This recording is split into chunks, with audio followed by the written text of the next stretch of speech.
मेरी राय क्या होगी? हम आज से नहीं, जब से इंडिया गठबंधन बना है तब से देश विदेश के पत्रकार आते हैं, पूछते हैं कि आपका क्या मत है। मेरा मत जो पहले था वो अभी भी है। इस तरह के गठबंधन जिस तरह जो बनाए जाते हैं, जिसमें नेता लोग बैठ के चाय पिया, एक प्रेस कॉन्फ्रेंस किया और एक इंटेंट जारी किया कि हम लोग सब साथ में हैं, इससे जमीनी हकीकत पर, राजनीतिक सामाजिक स्थिति पर बहुत फर्क नहीं पड़ता है। जब तक आपके पास कोई नैरेटिव नहीं है, कोई मुद्दा नहीं है, कोई चेहरा नहीं है, काम करने का संगठन नहीं है, संसाधन नहीं है, तब तक सिर्फ नेताओं के साथ में बैठकर किसी गठबंधन के बना लेने से जमीन पर क्या असर पड़ेगा। और जब आप इस तरह का कोई प्रयास करेंगे, उसका असर लोगों को दिखेगा नहीं, तो फिर भगदड़ या उसमें थोड़ी बहुत गिरावट आना स्वाभाविक है। आज आए या चुनाव के रिजल्ट के बाद आए। जब मान लिए इंडिया गठबंधन बना आज से 6-7 महीना पहले, पटना में उसकी पहली बैठक हुई, तो यहाँ के पत्रकारों ने इतनी घोषणा, इतनी बड़ी बड़ी बात, कब बन गया, अब इसमें नीतीश कुमार प्रधानमंत्री के चेहरा बन गए, कुछ हुआ? आज तक कुछ नहीं हुआ। सच्चाई यह है कि इंडिया गठबंधन का आज तक एक पब्लिक मीटिंग भी नहीं हो पाया है। आज तक 7 महीने में एक पब्लिक मीटिंग भी आप नहीं कर सके, और आप सोच रहे हैं कि पूरा देश आपके साथ खड़ा हो जाएगा। कैसे संभव है ये तो कागजी खाना पूर्ति है। तो स्वाभाविक है जैसे जैसे चुनाव नजदीक आएगा उसकी सच्चाई लोगों को और दिखेगी। बिहार में सर कुछ और इस आदमी को इस बात का अहंकार है, वोट तो उनको है नहीं, अहंकार इस बात का है कि कोई को वोट दोगे मुख्यमंत्री हम ही बन जाएंगे, जुगाड़ लगा के। वोट आप किसी को जनता देगी, मुख्यमंत्री नीतीश कुमार बन जाएंगे। इस अहंकार को इस बार जनता इतने सिरे से इनको खत्म करेगी कि आप लिख कर रखिए, जदयू का नाम लेने वाला, उस दल पे से राजनीति करने वाले लोग जो हैं वो समझ रहे हैं जमीन पर, जदयू का नाम लेने वाला कोई नहीं बच जाएगा इस राज्य में। नीचे जो मैं गुस्सा देख रहा हूं, जिस तरह की सरकार नीतीश कुमार चला रहे हैं, जो चला गया पटना उस पर लाठीचार्ज करा दिया, जो कोई मांग लेकर चला गया उसको बता दिया कि अरे सब बेवकूफ है। ये चल नहीं सकता है। नीतीश कुमार 2015 के बाद पलटी मार मार के कई बार अपना हित साध चुके। अब समाज का हर वर्ग जान गया है कि ये आदमी बिल्कुल, इसको किसी से मतलब नहीं है, इसको सिर्फ अपने कुर्सी से मतलब है। फेविकॉल लगाकर कुर्सी पर बैठ गए हैं और कोई ना कोई, कभी भाजपा का कमल पकड़ के, कभी लालटेन पर लटक के हम मुख्यमंत्री बने रहें। बिहार चाहे भाड़ में जाए, बिहार की जनता का चाहे कुछ भी हो, इस आदमी को अब बिहार की जनता के प्रति, बिहार के विकास को लेकर कोई संवेदना नहीं रह गई है। और इसीलिए इनका बहुत पुरजोर विरोध होना चाहिए। हम जैसे लोग भी जिन्होंने इनकी पहले मदद की है, आज इसलिए विरोध कर रहे हैं कि 2014-15 के नीतीश कुमार और आज के नीतीश कुमार में जमीन आसमान का फर्क है। इस आदमी ने सारी मोरालिटी को ताका पर रख दिया है। सिर्फ ये आदमी चाहता है कि हम मुख्यमंत्री बने रहें, चाहे बिहार गतलखाना में चले जाए। उनको इससे किसी से मतलब नहीं है कि बिहार के बच्चे पढ़ रहे हैं कि नहीं पढ़ रहे हैं।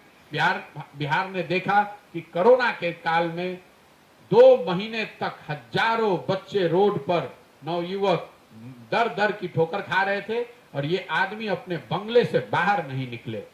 आप क्या बात करते हैं? और इनको अहंकार इस बात का है कि हमको 40 को एमएलए, और ऐसा नहीं कि जनता बेवकूफ है। जो लोग, अगर आप ध्यान से देखिएगा तो जनता दल यूनाइटेड के 117 एमएलए होते थे, वहां से घटकर 72 पर आए, 72 से उलट के अब 42 पर आ गए हैं। अगली बार जनता इतना कम कर देगी कि कोई जुगत लगा लेंगे, कोई गणित लगाएंगे तो मुख्यमंत्री नहीं बन पाएंगे। ठाकुर वाली बात जो सर आप बोले हैं, उसी पर पटना में नीतीश कुमार का भी बयान आया है कि उनसे क्या बता रहे हैं कि परिवारवाद की राजनीति होने नहीं। चलिए ना, नीतीश कुमार के बात को आप लोग, नीतीश कुमार जब जहां है उसके हिसाब से बात करते हैं। जब भाजपा के साइड जाना होगा तो परिवारवाद दिखने लगेगा, जब भाजपा को छोड़कर लालू जी के साथ जाना होगा तो उनको संप्रदायवाद दिखने लगता है। आपको लगता है नीतीश कुमार फिर से पलटी मारेंगे? किसी को नहीं मालूम है, नीतीश कुमार को स्वयं को नहीं मालूम है कि वो कहां रहेंगे। जो आदमी अपने जीवन के अंतिम दौर में पहुंच गया है, वो सामाजिक राजनीतिक हर नजरिए से नीतीश कुमार का ये अंतिम दौर चल रहा है। अब अपना छटपटाहट में कभी दाएं कभी बाएं कर रहे हैं, उससे कुछ होने वाला नहीं है। अभी चुनाव होगा, नीतीश कुमार को उनकी राजनीतिक औकात बिहार की जनता दिखा देगी। मैंने पहले कहा है, आपको फिर से दोबारा कैमरे पर कह देता हूं, आज तक मैंने अगर चुनाव को लेकर कोई भविष्यवाणी की है, बहुत मैं करता नहीं हूं, तो शायद ही कभी गलत हो सकता है, गलत नहीं होता है। तो बिहार के चुनाव के नजरिए से, लोकसभा के नजरिए से मैं आपको कैमरे पर बता देता हूं, महागठबंधन में नीतीश कुमार अगर चुनाव लड़ेंगे तो उनके दल जदयू को 5 सीट भी नहीं आएगा। और ये 2 महीने से हम बात कह रहे हैं, और उनके दल वाले भी समझ रहे हैं कि अगर प्रशांत किशोर कह रहा है तो 5 सीट नहीं आएगा। इसीलिए भगदड़ होनी है। अब भगदड़ में नेता भागते हैं ताकि उसमें नीतीश कुमार भी भाग जाते हैं, इसका कोई भरोसा नहीं है। उनको वो घबराहट बिल्कुल स्वाभाविक है, उनको दिख रही है, ऊपर से कुछ भी कहें। जनता ने उनका साथ छोड़ दिया है। आप लोग खुद पत्रकार हैं, आपको मालूम है जदयू को कौन वोट देगा? कोई वोट देने वाला नहीं बचा हुआ है। तो लोकसभा से पहले अपना हाथ पांव मार के फिर कोई रास्ता निकालने का कोशिश कर रहे होंगे। लेकिन अगर लोकसभा से पहले नहीं भी गए तो ये आप लिख के रखिए कि लोकसभा के बाद तो उनको आज की स्थिति जो है, ये तो स्थिति बदलेगी ही बदलेगी। ये जो महागठबंधन की सरकार चले, और ये हम 1-1.5 साल से कह रहे हैं, ये जो व्यवस्था है ये तो बहुत चलेगा तो लोकसभा तक चलेगा।